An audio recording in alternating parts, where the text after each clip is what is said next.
మీ అందరి మధ్యలో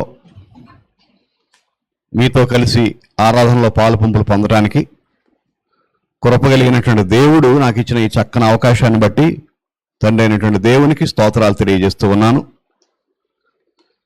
మీ మధ్యలో దేవుని యొక్క వాక్యం మాట్లాడటానికి ప్రియులు దైవజనులు, నా ప్రియ సహోదరులు నాకు ఇచ్చినటువంటి అవకాశాన్ని బట్టి ప్రియులు అనిల్ గారికి, స్థానిక సంఘ పెద్దలకు అందరికి కూడా వందనాలు తెలియజేస్తూ ఉన్నాను. దేవుడు కొన్నిసార్లు మన జీవితాల్లో తన చిత్త ప్రకారంగా సమస్తాన్ని జరిగించేటువంటి దేవుడు అయి ఉన్నాడు. కొన్నిసార్లు అనుకొని మనం చేస్తాం, అనుకోకుండా కొన్ని చేస్తాం. కానీ ప్రతి మనిషి జీవితంలో దేవుడు తన చిత్త ప్రకారంగా సమస్తాన్ని జరిగించేటువంటి దేవుడు అయి ఉన్నాడు.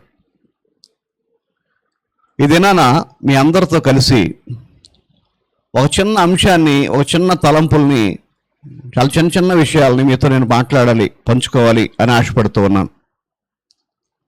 దేవుడైనటువంటి యెహోవా ఇశ్రాయేలీయులతో ఎప్పుడు మాట్లాడినా ఒక మాట గుర్తు చేసేవాడు. ఓ ఇశ్రాయేలు, దాసుల గృహమైనటువంటి ఐగుప్తులో నుండి నిన్ను బయటకు రప్పించిన యెహోవాను నేనే అని నీవు జ్ఞాపకము చేసుకొనుము. ఈ జ్ఞాపకము చేసుకో అనేటువంటి పదం పాత నిబంధన గ్రంథంలో దేవుడు ఇశ్రాయేలీయులు కొన్ని వేల సార్లు ఇశ్రాయేలీయులతో దేవుడు మాట్లాడిన మాట ఇది. అంటే మర్చిపోవద్దు అని అర్థం. Do not forget. ఒకప్పుడు నీ పరిస్థితి ఏంటో, ఏ స్థితిలోంచి నువ్వు ఈరోజు ఈ సంపూర్ణమైనటువంటి సంతోషకరమైన స్థితిని నువ్వు కలిగి ఉన్నావో, ఈ స్థితి రావటానికి ముందు ఒకప్పుడు నీ గతం ఏంటో ఎప్పుడు మర్చిపోవద్దు, జ్ఞాపకం పెట్టుకో అని ఇశ్రాయేలీయులతో దేవుడు పదే పదే పాత నిబంధన గ్రంథంలో అనేక సార్లు మాట్లాడాడు. అయితే ఈ దినాన దేవుని పిల్లలమైనటువంటి మనం అందరం మన జీవితాల్లో ఎప్పటికీ మర్చిపోకుండా జ్ఞాపకం పెట్టుకోవలసినటువంటి కొన్ని సంగతులు మీతో నేను పంచుకోవాలని ఆశపడుతూ ఉన్నాను. ఇవి మన జీవితాల్లోంచి ఎప్పుడు కూడా మర్చిపోకూడదు. మనకు బాగా జ్ఞాపకం ఉండాలి ఈ సంగతులన్నీ కూడా. అవి కొన్నిటిని మీ మనసులో ఉంచాలని నేను తలస్తూ ఉన్నాను. దేవుడు మాట్లాడుతూ సామెతల గ్రంథంలో 3వ అధ్యాయంలో, సామెతల గ్రంథం 3వ అధ్యాయంలో మొదటి వచనంలో ఆయన మాట్లాడుతూ తన పిల్లలైనటువంటి వారితో ఈ మాటలు చెప్తూ ఉన్నాడు. నా కుమారుడా, నా ఉపదేశమును మరువకుము, నా ఆజ్ఞలను హృదయపూర్వకముగా గైకొనుము. అవి దీర్ఘాయువును సుఖజీవముతో గడుపు సంవత్సరములను శాంతిని నీకు కలుగుజేయును. మనం చదువుకున్నటువంటి వాక్య భాగంలో దేవుని పిల్లల యొక్క జీవితాల్లో ఎప్పటికీ మర్చిపోకుండా జ్ఞాపకం పెట్టుకోవాల్సినటువంటి సంగతిని మొదటి మాటగా మనం చూడబోతూ ఉన్నాం. నా కుమారుడా, నా ఉపదేశమును మరువకుము. ఆయన కోరుకుంటుంది ఏంటంటే, నేను ఏదైతే నీకు చెప్పానో అది పాత నిబంధనలో కానీ క్రొత్త నిబంధనలో కానీ, ప్రవక్తల ద్వారా కానీ సువార్తికుల ద్వారా కానీ, నేను ఏదైతే నీకు ఉపదేశం చేశానో ఆ ఉపదేశాన్ని నువ్వు మర్చిపోవద్దు. ఒక కండిషన్ చెప్తూ దాన్ని పాటిస్తే మనకు కలిగే ప్రయోజనం కూడా కింద చెప్తూ ఉన్నాడు. ఎందుకంటే మానవ నైజం ఏంటంటే, ఏదైనా ఒక పని చెప్పారనుకోండి, అది చేస్తే నాకేమొచ్చుద్ది, నాకేంటి లాభం అనుకుంటాం కదా. అందుకే చెప్తూ ఉన్నాడు, నా ఉపదేశాన్ని నువ్వు మరవద్దు, నా ఆజ్ఞలు హృదయపూర్వకంగా గైకొనుము. ఒకవేళ నువ్వు అలా చేస్తే అవి దీర్ఘాయువు, జీవితంలో సుఖ జీవనం, నువ్వు గడిపేట సంవత్సరాల్లో సుఖ జీవనము, నీ మనసుకి నీ హృదయానికి శాంతిని కలుగు చేస్తాయి. నా ఉపదేశం ఎక్కడ కూడా మర్చిపోవద్దు అని చెప్తూ ఉన్నాడు. ఏంటి దేవుడు మనకు చేసే ఉపదేశం? 2 మాటలు గుర్తు చేస్తాను. ద్వితీయోపదేశకాండం చూడండి ఒకసారి, 10వ అధ్యాయం. ద్వితీయోపదేశకాండంలో 10వ అధ్యాయంలో 12వ వచనం చూడండి. కాబట్టి ఇశ్రాయేలు, నీ దేవుడైన యెహోవాకు భయపడి, ఆయన ఉపదేశం ఏంటి చెప్తున్నాడు? నీ దేవుడైన యెహోవాకు భయపడి ఆయన మార్గములన్నిటిలో నడుచుచు ఆయనను ప్రేమించి నీ దేవుడైన యెహోవాను నీ పూర్ణ హృదయముతో నీ పూర్ణాత్మతో సేవించి నీ మేలు కొరకు, అంటే నా ఉపదేశాన్ని అంగీకరించి దాన్ని మర్చిపోకుండా జ్ఞాపకం పెట్టుకొని దాని ప్రకారం నడవటం నీ మేలు కొరకు అంటూ ఉన్నాడు. నీ మేలు కొరకు నేడు నేను నీకు ఆజ్ఞాపించు యెహోవా ఆజ్ఞలను కట్టడలను అనుసరించి నడుచుకొనుటను మాట కాక నీ దేవుడైనటువంటి యెహోవా నిన్ను మరి ఏమీ అడుగుచున్నాడు. కాబట్టి దేవుడు మనల్ని ప్రేమించి తన ఉపదేశాన్ని గైకొనమంటూ ఉన్నాడు. నాకు భయపడి నేను ఇచ్చినటువంటి ఆజ్ఞలు ఏవైతున్నాయో వాటన్నిటి ప్రకారం నడిస్తే నీ జీవితానికి మేలు. ఇంతే కదా అడిగేది. ఇదే మాట మరి ఒక చోట ఇంకొక రకంగా ఉంది. మీకా గ్రంథంలో 6వ అధ్యాయంలో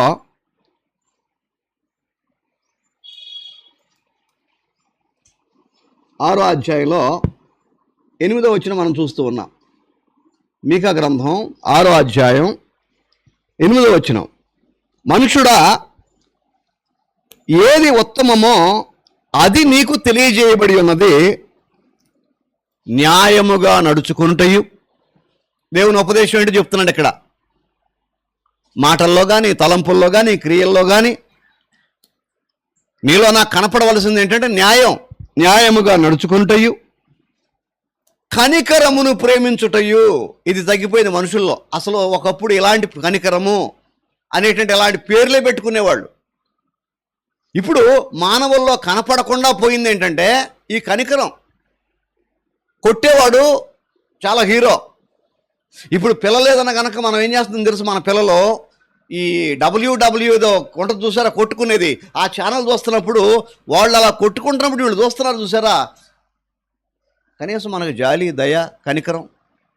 కొట్టిన వ్యక్తిని చూసి అబ్బా ఎట్లా కొట్టాడు, ఎంత దెబ్బతిన్నాడు అంటే దాని ద్వారా ఏమవుతుందో తెలుసా, మన హృదయంలో ఒకలాంటి కఠినత్వం తయారైపోతుంది. కనికరమును ప్రేమించుటయు, దీన మనసు కలిగి దీన్ని దేవుని ఎదుట ప్రవర్తించుటయు.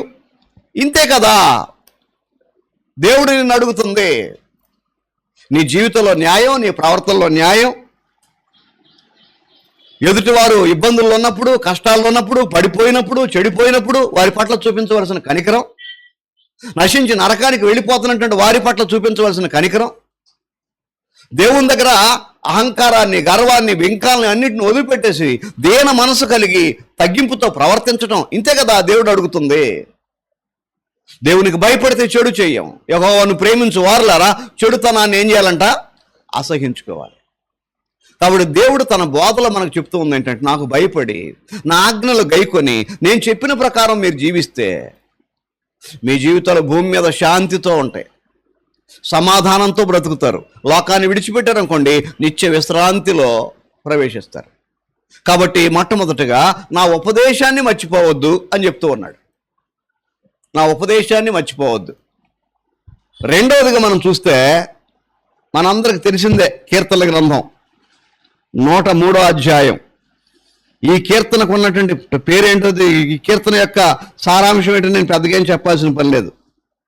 ఎక్కడ కృతజ్ఞతా కూడిక జరిగిన చోట ఈ వచనం లేకుండా మనం ప్రార్థన ముగించండి. ఈ వచనం ఖచ్చితంగా ఏదో ఒక సందర్భంలో మనం జ్ఞాపకం చేసుకుంటాం. అదేంటంటే, నా ప్రాణమా యెహోవాను సన్నుతించుము, నా అంతరంగమునున్న సమస్తమా ఆయన పరిశుద్ధ నామమును సన్నుతించుము. నా ప్రాణమా యెహోవాను సన్నుతించుము, ఆయన చేసిన ఉపకారములలో దేనిని మరువకుము. రెండవదిగా ఉపకారాలు, దేవుడు మనకు చేసినటువంటి ఉపకారాలు ఏవైతున్నాయో ఈ ఉపకారాల్లో దేనిని మర్చిపోకూడదు అంటండి. దేనిని కొన్నిసార్లు దేవుడు చేసే మనకు ఉపకారాల్లాగా కనపడవు. దేవుడు చేసే ఉపకారాలు కూడా కొన్నిసార్లు మనకు ఉపకారాల్లా కనపడవండి. మనం అప్పుడు ఏమనుకుంటాం తెలుసా? దేవుడు నాకు ఎందుకు ఇలాంటి నష్టాలు కలిగిస్తున్నాడు, ఇబ్బందులు కలిగిస్తున్నాడు అని అనుకుంటాం. దేవుడు కొన్నిసార్లు మనకి మేలు చేయటం కోసం, నీ దృష్టికి అది మేలులాగా అనిపించకపోయినా నీ మేలు కోసం కొన్ని గాయాలు కూడా చేసేటువంటి దేవుడై ఉన్నాడు. దేవుని బిడ్డల జీవితాల్లో దేవుడు ఏది చేసినా అది మేలు కోసమే. చేసే వ్యాపారం లాభం వచ్చిందా, నీ మేలు కోసమే. నష్టం వచ్చిందా, పోయి నువ్వు జాగ్రత్త చేయట్లేదు, జాగ్రత్త అని హెచ్చరించడం కోసం. అన్నీ ఉన్నాయా, అది నీ మేలు కొరకే. కొన్ని తీసేశాడా, నీ మేలు కొరకే. దేవుడు మన జీవితాల్లో నిలబెట్టినా, పడగొట్టినా, హెచ్చరించినా, గద్దించినా, నీ జీవితంలో ఉండేటట్టు చేసినా, తీసుకున్నా, ఏది చేసినా అది నీ మేలు కొరకే అనే సంగతిని మనం జ్ఞాపకం చేసుకోవాలి. రోమాపత్రిక 8వ అధ్యాయం చెప్తాడు కదా, దేవుని ప్రేమించు వారికి 26వ వచనంలో ఆయన సంకల్పము చొప్పున పిలువబడిన వారికి మేలు కలుగుటకే సమస్తమును సమకూడి జరుగుతుంది. ఏది జరిగినా మన మేలు కోసమే. కొన్నిసార్లు ఆయన చేసేది మనకు మేలుగా అనిపించుద్ది, కొన్నిసార్లు మనకు అనిపించదు, అంతే. యోసేపు అలా అనుకున్నాడు కాబట్టే దేవుని అందులో భయభక్తులు విడిచిపెట్టలేదు. నన్ను నమ్మిన వారు తలగా ఉంటారని చెప్పాడు, కానీ ఈయన తీసుకెళ్లి గోతులు వేశారు. తప్పు చేస్తే శిక్ష, పాపానికి జీతం మరణం. కానీ ఏ పాపం చేయకుండా ఉన్నందుకు పాపం జైలు శిక్ష అనుభవించాడు. ఎదురు దెబ్బలు తిన్న ప్రతిసారి యోసేపు జీవితంలో ఆయన అనుకుంది ఏంటి తెలుసు? ఇదేదో నా మేలు కోసమే, ఇదేదో నా మేలు కోసమే అని ఒక దెబ్బ తగిలిన వెంటనే డెసిషన్కి రాలేదండి. ఏంటి దేవుడు ఇలా చేస్తున్నాడు, ఆయన చెప్పిన మాటలకి నా జీవితంలో జరుగుతున్న దానికి పొంతం లేదు కదా అని అపార్థం చేసుకోవాలి, నెగిటివ్ థాట్స్ పెట్టుకోవాలి దేవుని పైన. కాబట్టి దేవుడు మన జీవితాల్లో ఏది చేసినా అది మేలు కోసం అనే సంగతిని జ్ఞాపకం పెట్టుకోనండి. ఆయన చేసే ప్రతిదీ నీ ఉపకారం కోసమే గనక ఆయన చేసిన ఉపకారములలో దేనిని పరీక్ష పాస్ అయ్యారా, కృతజ్ఞత కూడికి ఎవరైనా పెట్టిస్తారు. ఫెయిల్ అయినా కానీ పెట్టించడం అనేది గొప్ప సంగతి. అన్నీ ఇచ్చినప్పుడు స్తోత్రం అని ఎలా చెప్పాడో, అన్నీ తీసివేసుకున్నప్పుడు కూడా యెహోవా నామమునకు స్తుతి కలుగును గాక అన్నారు చూసారా? అది మనకు కావాల్సింది. అంజూర పండ్లు పూత పూసిన, ద్రాక్ష చెట్లు కాయలకు లేకపోయినా, పశువులు శాలలో లేకపోయినా, గొర్రెల దొడ్డులో లేకపోయినా నేను యెహోవా యందు ఆనందిస్తాను. ఎందుకంటే నా బలం ఇవి కాదు, యెహోవా. ఆ ఉన్నయే నా బలం కాదు, ఆ ఉన్నవాడిని బట్టి కాదు, నా బలం యెహోవా. ఆయన నా కాలం లేడి కాలలాగా చేసి ఉన్నతమైన స్థలాల్లో నన్ను నిలబెట్టగలిగినటువంటి దేవుడు. అందుకే ఆయన నాకు కావాల్సింది ఇవి ఉంటే ఏంటి, లేకపోతే ఏంటి. ఉన్నాయా నా మేలు కోసం, నాయనా స్తోత్రం. పోయినాయా ఏదో నాకు నేర్పించాలనుకుంటున్నాడు పాఠం. కాబట్టి దేవుడు చేసేది ప్రతిదీ మనకు ఉపకారం కోసమే. హిజ్కియాకి మరణకరమైన రోగం వచ్చిందా? రోగం ఎవరికి ఉపకారం కోసం కాదు అని అనుకుంటాం. ఆ రోగం రాకపోతే హిజ్కియా మహా అయితే 2 ఏళ్ళు 3 ఏళ్ళు 4 ఏళ్ళు 5 ఏళ్ళు బ్రతికేవాడు, మనకు తెలియదు. రోగం తర్వాత అతడు పెట్టినటువంటి మొర్ర అతని కన్నీళ్ళను చూసి, ఇంకా నీకు నేను 15 సంవత్సరాల ఆయుష్కాలమును నీకు ఇచ్చు. అంటే ఆయన ఆయుష్కాలం మధ్యలోనే అయిపోద్ది. ఇది గ్రేస్ పీరియడ్, అది గ్రేస్ పీరియడ్. ఇంకా ఆయుష్కాలం ఇస్తున్నాను అంటే లేదు, నీది అయిపోయింది, నేను ఎక్స్టెన్షన్ చేశాను అని అర్థం. ఒక అనారోగ్యం అతనికి ఆయుష్కాలం పెరగటానికి కారణమైంది. ఒక ఇబ్బంది మనం స్థిరపరచబట్టడానికి కారణమైంది. దేవుడు మన జీవితాల్లో ఏది చేసినా అది నీ మేలు కొరకే ఉపకారం చేసేటువంటి దేవుడై ఉన్నాడు ఆయన. అందుకే ఆయన చేసిన ఉపకారాలు దేనిని మర్చిపోకూడదు. అందులో ఇంకొక మాట చెప్తాను, దేవుడు చేసినవే కదండి, మనుషులు చేసిన ఉపకారాలు కూడా మర్చిపోకూడదు. దేవుడు కొంతమంది చేత నీకు అనేక సార్లు ఉపకారాలు చేయిస్తాడు. మనం ఈ స్థితిలో ఉన్నప్పుడు ఇప్పుడున్నటువంటి స్థితికి రావడానికి ఎంతోమంది మనకి మెట్లులాగా ఉపయోగపడినటువంటి వాళ్ళు, నిత్యంలాగా ఉపయోగపడినటువంటి వాళ్ళు, మాట సాయం చేసిన వాళ్ళు, డబ్బు సహాయం చేసిన వాళ్ళు, వాళ్ళకి చేత కాకపోయినా ఇదిగోండి తెలిసినటువంటి వాళ్ళతో ఇలా చేసినటువంటి వాళ్ళు మన అభివృద్ధిలో మన చిన్నప్పటి నుండి ఇప్పటి వరకు ఎంతమంది ఉన్నారు జ్ఞాపకం పెట్టుకోండి. వాళ్ళు చేసిన ఉపకారాలు కూడా మర్చిపోకూడదు. యాబేష్ గిలాతు అని ఒక ఊరు ఉంది, ఒక పట్టణం ఉంది. మొదటి సమూయేలు గ్రంథం ఆఖరి అధ్యాయం మీరు జాగ్రత్తగా చదువుకుంటూ వెళ్ళిపోతే యాబేష్ గిలాతు అనేటువంటి ఒక పట్టణం ఉంది. ఆ మొదటి సమూయేలు గ్రంథం ఆఖరి అధ్యాయంలో ఉన్న విషయాలు ఏంటంటే, సౌలు చనిపోయాడు. సౌలు చనిపోయి ఆ కొండ మీద అతని శరీరం, అతని కళేబరం, అతని కుమారుల యొక్క కళేబరాలు, అతని ఆయుధాలు మోసేటువంటి వాళ్ళ కళేబరాలు చనిపోయి అక్కడ దిక్కులేనటువంటి స్థితిలో పడిపోయి ఉన్నాయి. అతని యొక్క శవం, అతని కుమారుల యొక్క శవాలన్నీ దిక్కులేని స్థితిలో పడిపోయి ఉన్నాయి. శత్రువుల చేతుల్లోకి వెళ్ళిపోయింది అదంతా కూడా. అయితే తమ రాజు చనిపోతే, అతని కుమారులు చనిపోతే, శవాలు పర్వతం మీద దిక్కులేని స్థితిలో అలా పడుంటే తీసుకురావటానికి ఒక్కళ్ళు వెళ్ళలేదండి. బంధువులు ఉన్నారు, స్నేహితులు ఉన్నారు, రక్త సంబంధికులు ఉన్నారు. ఆ సమీపంలో అనేకమైనటువంటి ఇశ్రాయేలీలు పట్టణాలు ఉన్నాయి. శవాలు అలా గుట్టలుగా పడుంటే ఒక రాజు అతని కుటుంబం యొక్క శవాలను తేయడానికి ఎవరు వెళ్ళ. ఎందుకంటే ఆడ ఫిలిస్తీన్లు ఉన్నారు చుట్టుపక్కల. ఒక పక్క రాజు చచ్చిపోయారు, ఒక పక్క శత్రువులు మాటు వేసి ఉన్నారు ఎలాంటి టైం కోసమే. వెళితే మాకేమో నైద్యమని ఎవరు వెళ్ళకపోతే 11వ వచనం చూడండి. అంతలో ఫిలిస్తీన్లు ఏం చేశారు తెలుసా? ఈ కొండ మీద పడిపోయినటువంటి తన శవాన్ని, చచ్చిపోయినటువంటి పౌలు యొక్క తల మొండెం వేరు చేసి, అతని కుమారుల యొక్క తలలో మొండాలు వేరు చేసి, తలల్లో ఒక చోట మొండాలనేమో గోడకు తగిలిచ్చారంట. ఇదిగో ఈ ఫిలిస్తీన్లను ఇబ్బంది పెట్టినటువంటి రాజు సౌలు ఇదిగో చచ్చిపోయాడు చూడండి, అతను తల ఎక్కడుంది, మొండెం ఎక్కడుంది అని ఒక షర్టు తగిలిచ్చినట్టుగా గోడకు తగిలిచ్చారంట. తమ రాజు మొండెం వేరు చేయబడి గుడిలోనేమో తల, మొండెమేమో గోడకు తగిలిస్తే రక్షించి విడిపించి తీసుకోవడానికి ఒక్కళ్ళకి మనసు చాలా, ధైర్యం చాలా. అలాంటి పరిస్థితుల్లో ఏం జరిగింది తెలుసా? 11వ వచనం. అంతే. అయితే ఫిలిస్తీయులు సౌలుకు చేసిన దానిని గురించి నా వార్త యాబేష్ గిలాతు వారు విని బలశాలులను లేచి రాత్రి అంతా నడిచి, వీళ్ళు ఎంత దూరంలో ఉన్నారు చూడండి. సౌలు చనిపోయిన ఈ ప్రదేశానికి వీళ్ళున్న ఈ యాబేష్ గిలాతు వారికి ఎంత దూరం అంటే, బలశాలులైనటువంటి వాళ్ళందరూ ఒక రాత్రి అంతా నడిస్తే ఎంత దూరమో అంత దూరంలో ఉన్నటువంటి వాళ్ళు ఏం చేశారంటే, ఒక రాత్రి అంతా నడిచి సౌలు మొండెమును అతని కుమారుల కళేబ్రములను బేత్షాను పట్టణపు గోడ నుండి దింపి యాబేషునకు తిరిగి వచ్చి వాటిని దహనము చేసి వారి శల్యములను తీసి యాబేషులోని పిచ్చుల వృక్షము కింద పాతిపెట్టి 7 దినములు. వీళ్ళు చనిపోయిన ఈ ప్రదేశానికి, యాబేష్ గిలాతు ప్రాంతానికి ఎంత దూరం అంటే, బలంగా ఉండేటువంటి వాళ్ళు ఇలాంటి పరిస్థితులు చాలా స్పీడ్గా నడుస్తారు కదా మామూలు కంటే. ఒక రాత్రి అంతా నడిస్తే అంత దూరంలో ఉన్నారు.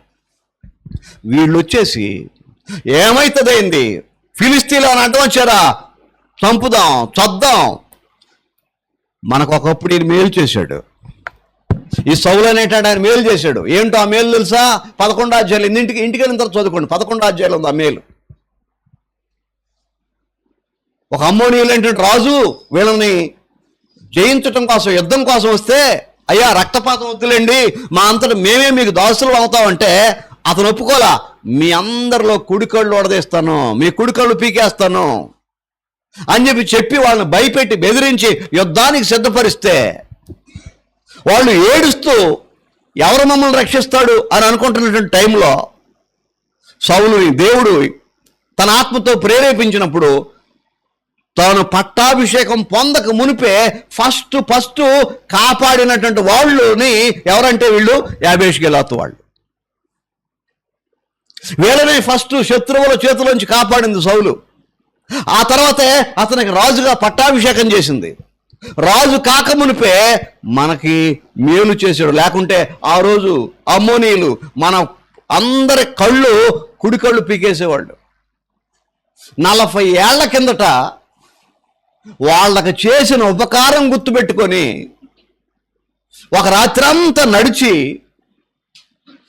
ఏమైతుందయిందని తెగించి వాళ్ళ గుడిలో ఉన్న తలని గోడకు తగిలించున్నటువంటి మొండాన్ని తీసుకొచ్చి ఆ చేయవలసిన కార్యక్రమం చేసి ఎన్ని రోజులు ఇచ్చారంటే ఎన్ని రోజులు ఉపవాసం ఉన్నారంట? 7 రోజులు. మన ఇంట్లో మన సొంతోడు చచ్చిపోతేనే ఆ పూటే రెండో పూటకి 7కు తగ్గిపోద్ది. అసలు ఇన్ని రోజులు గుర్తుపెట్టుకునేవాళ్ళు లేరు. మద్రాసు కలకత్తా బాంబే ఇలాంటి పట్టణాల్లో అండి మనకి కొత్తగా చావు గిరాకీలని ఒకళ్ళు దొరుకుతున్నారు.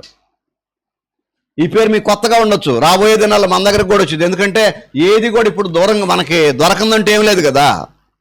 చావు గిరాకీలు అంటే అర్థం ఏంటంటే ఈ చనిపోయిన ఇంటి దగ్గర అసలు వీళ్ళకి దుఃఖం రాట్లా. మనుషుల హృదయం పాషాణంలాగా అయిపోయి వచ్చిన ఆ కూసేపు యాంత్రికంగా ఏడుస్తున్నారు. ఇప్పుడు మన లోకానికి ఏం కావాలి? పెళ్ళి ఉందనుకోండి, మంచి బ్యాండు డీజే సందడి కావాలి. ఏదైనా కార్యక్రమాలు ఉన్నాయనుకోండి, ఇప్పుడు సందడి ఉండాలి కదా. ఇప్పుడు మన తరపున ఏడ్చేటువంటి వాళ్ళని అద్దెకిస్తున్నారండి. మీరు ఏం చేయాలంటే బయోడేటా ఇవ్వాలి అంతే. పేరు, ఊరు, ఆయన చేసిన మంచి పనులు, కూతుర్లకు ఏం పెట్టాడు, కొడుకులకు ఏం పెట్టాడు, ఊరికి ఏం చేశాడు, ఇవన్నీ ఇచ్చేస్తే వాళ్ళు మీకంటే బాగా ఏడుస్తారు. దాన్ని చావు గిరాకీలు అన్నారండి.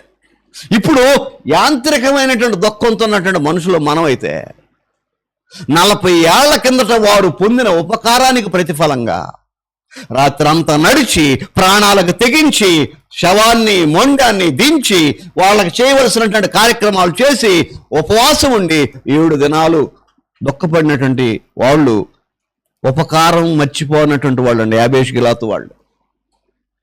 ప్రియమైన దేవుని పిల్లలారా, నువ్వు అనేక సార్లు ఎంతోమంది ద్వారా మేలు పొందేవే. మేలు పొందినటువంటి వ్యక్తులు మధ్యలో మనకు శత్రువులు అవుతారు. ఎందుకు తెలుసా? కొన్ని సందర్భాల్లో రోజులన్నీ ఒకే రకంగా ఉండవు కదా. ఏదో చిన్న కారణాన్ని బట్టి ద్వేషం లేకపోతే మనస్పర్ధలో వచ్చినప్పుడు మేలు చేసిన సంగతి కూడా మర్చిపోయి మనం చాలా కఠినంగా తయారైపోతున్నాం కదా. వీళ్ళ దగ్గర మనం నేర్చుకోవాల్సింది అదే. దేవుడు నీకు చేసిన ఉపకారాలను మర్చిపోకూడదు. మనుషులు నీకు చేసిన ఉపకారాలను మర్చిపోకూడదు. దేవుడు చేసిన ఉపకారాలకి కృతజ్ఞత అంటే ప్రార్థన ఒక్కటే కాదు, నీ జీవితం. ఎవరు నిన్ను శిక్షించలేదమ్మా? లేదయ్యా, నేను కూడా శిక్షించను. అయితే ఇక మీదట మాత్రం నువ్వు ఆ పాత జీవితంలోకి వెళ్ళొద్దు. అది కృతజ్ఞత. కాబట్టి ఉపకారాలను మర్చిపోకూడదు, ఉపదేశాన్ని మర్చిపోకూడదు, ఉపకారాలను మర్చిపోకూడదు అనేటువంటి సంగతిని జ్ఞాపకం చేస్తూ ఉన్నాడు. సమూయేలు మొదటి గ్రంథంలో 12వ అధ్యాయంలో 24వ వచనం కూడా చూసినట్లయితే, మొదటి సమూయేలు గ్రంథంలో 12వ అధ్యాయంలో 24వ వచనం కూడా చూద్దాం. 12:24 అండి. ఆయన మీ కొరకు ఎన్ని గొప్ప కార్యములను చేసెనో, ఆయన మీ కొరకు ఎన్ని గొప్ప కార్యములను చేసెనో అవి మీరు తలంచుకొని యెహోవా యందు భయభక్తులు కలిగి, కృతజ్ఞత అంటే ఏంటో తర్వాత మాటలో చూడండి, నిష్కపటులై పూర్ణ హృదయముతో ఆయనను సేవించుట ఆవశ్యకం. అందుకే ప్రియమైనటువంటి దేవుని పిల్లలారా, ఆయన చేసిన ఉపకారాలను మర్చిపోకూడదు. దావీదు చెప్తూ ఉంటాడు కీర్తనలో. అసలు మన పరిస్థితి ఏంటి తెలుసా? అక్కడ జ్ఞాపకం చేస్తూ ఉన్నాడు, నా ప్రాణము యెహోవాను సన్నిధించమని చెప్పుకుంటూ ఆయన సమాధిలో నుండి నీ ప్రాణములను ఏం చేస్తున్నాడు? రక్షిస్తున్నాడు. యేసు ప్రభువుని కనుక నమ్మకుండా ఉంటే మన పరిస్థితి ఏంటి తెలుసా? ఈ పాటికి బ్రతికుండేవాళ్ళం కాదు. బ్రతికున్నా ఆల్రెడీ ఆత్మీయంగా ఆయన దృష్టిలో చనిపోయేవాళ్ళం. మీ పాపముల చేత అపరాధముల చేత చచ్చిన వారు ఉండగన్నారు కదా. ఆయన మనల్ని బ్రతికించాడు. చచ్చిన స్థితిలోంచి, ఆత్మ సంబంధమైన చచ్చిన స్థితిలోంచి బ్రతికించి క్రీస్తు ప్రభువు ద్వారా మనల్ని లేవనెత్తాడు. మనం ఎప్పుడు మర్చిపోకూడదు ఆ సంగతిని. అంత మాత్రమే కాదు, ప్రతి ఆదివారం ప్రభురాత్రి భోజనం తీసుకునేటప్పుడు నన్ను జ్ఞాపకం చేసుకున్నటకై అని చెప్పాడు చూసారా. మన జీవితాలు ఎప్పటికీ జ్ఞాపకం పెట్టుకోవాల్సినటువంటి దేవుని మేళ్ళండి, దేవుని ఆశీర్వాదాలు. ప్రియమైన దేవుని పిల్లరా, ఉపదేశాన్ని మర్చిపోకూడదు, రెండు ఉపకారాలను మర్చిపోకూడదు అనేటువంటి సంగతిని మనం చూస్తూ ఉన్నాం. మూడవదిగా మనం చూసినట్లయితే, మూడో మాట కొరింథీయులకు రాసినటువంటి రెండో కొరింథీయులకు రాసిన పత్రికలో 5వ అధ్యాయంలో, 2 కొరింథీయులకు రాసిన పత్రిక 5వ అధ్యాయంలో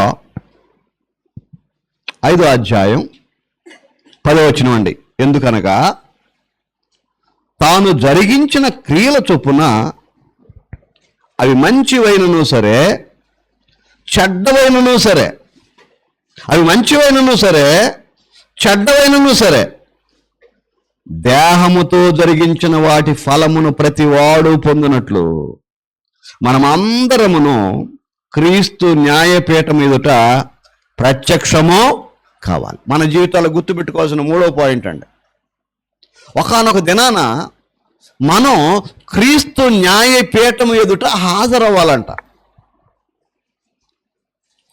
మీ జీవితాల్లో ఏమంటే నా జీవితంలో ఎంతవరకు పోలీస్ స్టేషన్ అన్నా కోర్టు అన్నా నాకు తెలియదండి, ఎంతవరకు నేను వెళ్ళలేదండి అని మనం చెప్పుకుంటుంటాం చూసారా.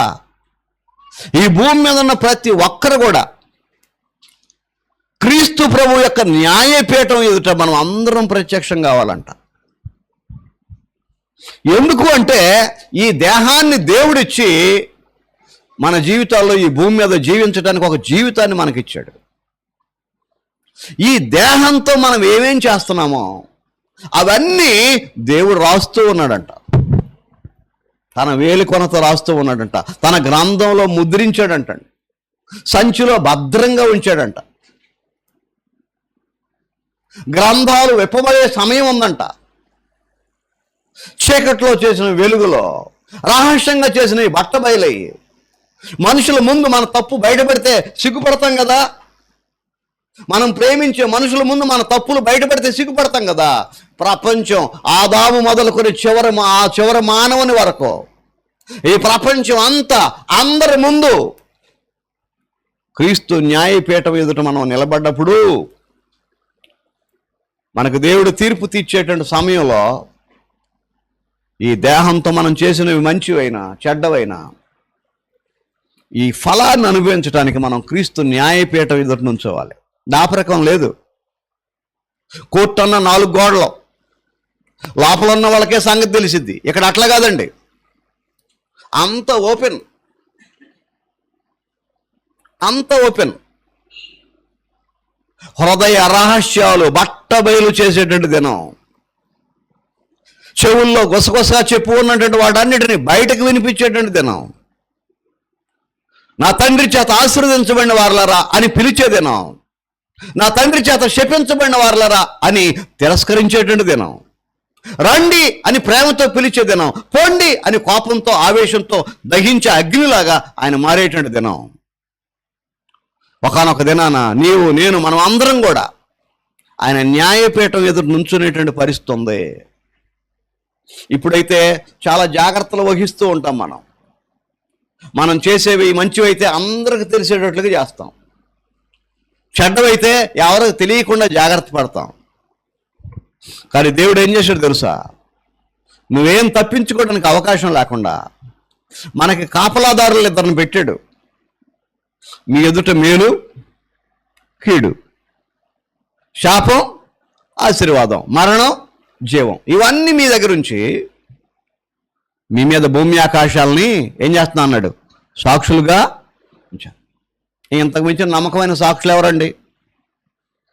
మనుషుల్లో సాక్ష్యం చెప్పేవాళ్ళు అనుకోండి, డబ్బులు ఇస్తేనో ప్రాపర్టీ ఇస్తేనో ప్రలోభాలకు లొంగిపోతారు. కానీ నీ డబ్బు ఎక్కడెందుకు, ఆకాశానికి ఎందుకు, భూమికి ఎందుకు, బంగారం నాలోంచి వచ్చిందే కదా.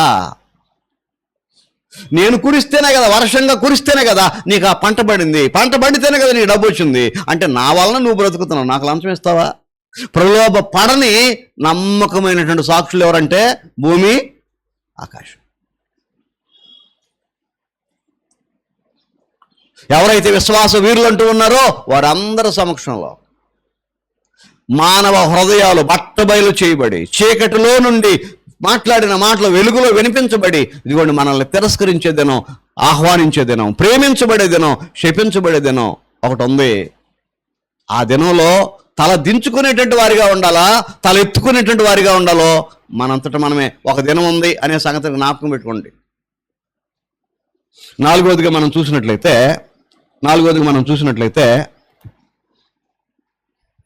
దెసలోనికీయులకు రాసినటువంటి మొదటి పత్రిక 4వ మాట చెప్తూ ఉన్నాడు. దెసలోనికీయులకు రాసినటువంటి మొదటి పత్రిక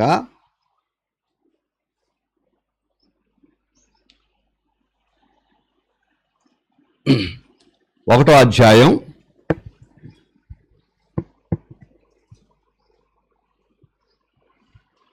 6వ వచనం నుంచండి. పరిశుద్ధాత్మ వలన కలుగు ఆనందములో గొప్ప ఉపద్రవమందు మీరు వాక్యమును అంగీకరించి మమ్మును ప్రభువును పోలి నడుచుకుని వారైతిరి. దెసలోనికీలో ఉన్న మనలాంటి క్రైస్తవులతో మాట్లాడుతూ ఉన్నాడు. మీరు మమ్మల్ని గొప్ప ఉపద్రవాల్లో దేవుని యొక్క వాక్యాన్ని అంగీకరించి మమ్మును ప్రభువును పోలి నడుచుకుని వారైతిరి. మీరు వాక్యం అంగీకరించారు, రక్షించబడ్డారు, మమ్మల్ని పోలు నడుచుకున్నారు, తద్వారా ప్రభువుని పోలు నడుచుకున్నారు అంటూ, కాబట్టి మాసిదోనియాలోను అకయాలోను విశ్వాసులందరికీ మీరు మాదిరి అయితరి.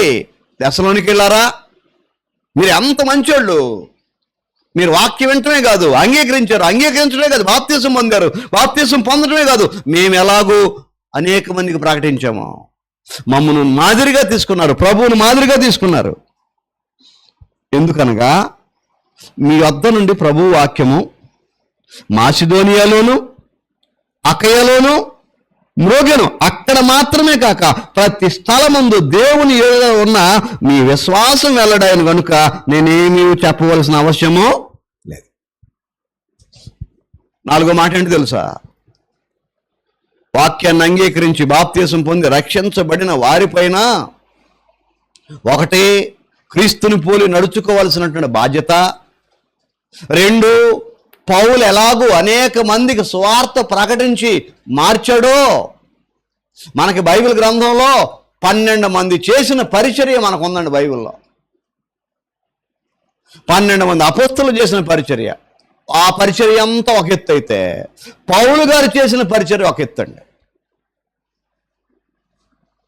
గొప్ప పరిచర్య. నిజంగా ఆయన రాసిన పత్రికలో నేటి ప్రపంచానికి భూమి ఆకాశాలు ఉన్నంత వరకు అవే గతి, అవే దిక్కు. అలాంటి పౌలు గారినంట వాళ్ళు ఆదర్శంగా తీసుకొని ఆయన ఏం చేసేవాడు తెలుసా? ఆయన లైఫ్ స్టైల్ అలవాటు చేసుకున్నారంట. ఏంటి ఆయన లైఫ్ స్టైలు? 20వ అధ్యాయం 17 నుంచి ఉంటుంది అపోస్తల కార్యాలు. మీరు ఇంటికి వెళ్ళిన తర్వాత చదువుకోండి, సమయం సరిపోదు. ప్రయోజనకరమైంది ఏది నేను దాచిపెట్టుకోకుండా ఇంటెంట బహిరంగంగా అనేక మందికి నేను ప్రకటించాను. ఇదిగోండి, దెసలోనికీలో ఉన్నటువంటి వారు మారు మ్రోగిపోయేటట్టు సువార్త చేశారంట. దానికి ఫలితం ఏంటి తెలుసా? పౌలు గారు అన్నాడు, సువార్త ప్రకటించకపోయిన యెడల నాకు శ్రమ, నేను ఇష్టపడి చేస్తే దానికి ఏం దొరుకుతుంది? జీతము. సువార్త ప్రకటించవలసిన భారము నా మీద మోపబడి ఉంది. ఈ మాట ఎప్పటికీ మర్చిపోవకండి. ఆరాధనకు వచ్చి వెళ్తున్నారా? బైబిల్ క్లాసులు విని వెళ్తున్నారా? అయిపోవాలా మీ పని, భారం ఉంది మీ మీద. ఈ మాట ఎప్పటికీ మర్చిపోబకండి. మీరున్న స్థలంలో పని చేస్తున్నారా? మీ పక్కన రక్షణ పొందని వాళ్ళు. ఉద్యోగం చేస్తున్నారా? సహోద్యోగులు. ఇంటి దగ్గర ఖాళీగా ఉంటున్నారా? తోటి గృహిణులు, పిల్లలు, యవనస్తులు. మీరు ఎక్కడున్నప్పటికీ మనుషులతో కదా మనకు సంబంధం. ఆ మనుషుల్ని దేవుడే నీకు అప్పగించాడు. ఆ బాధ్యత ఎప్పటికి మర్చిపోబకండి. 5వదిగా యాకోబు పత్రిక 4వ అధ్యాయం 13వ వచనంలో, యాకోబు పత్రిక 4వ అధ్యాయం 13వ వచనంలో ఒక మాట చదివేసుకుని ముగించేసుకుందాం. యాకోబు పత్రిక 4వ అధ్యాయం 13వ వచనంలో ఒక మాట చెప్పాడు. నేడైనను రేపైనను ఒక పట్టణమునకు వెళ్ళి అక్కడ 1 సంవత్సరం వ్యాపారం చేసి లాభము సంపాదించుకున్న రండి అని చెప్పుకుని వారలారా, అసలు రేపేమి సంభవించునో మీకు తెలియదు. రేపేమి సంభవించునో మీకు తెలియదు. మీ జీవం ఏపాటిది? మీరు కొంతసేపు కనపడి అంతలో మాయమైపోయే అది. మన బ్రతుకు ఆవిరి లాంటిది. రేపటి గ్యారెంటీ లేదు. మనం చనిపోవటం ఖాయం.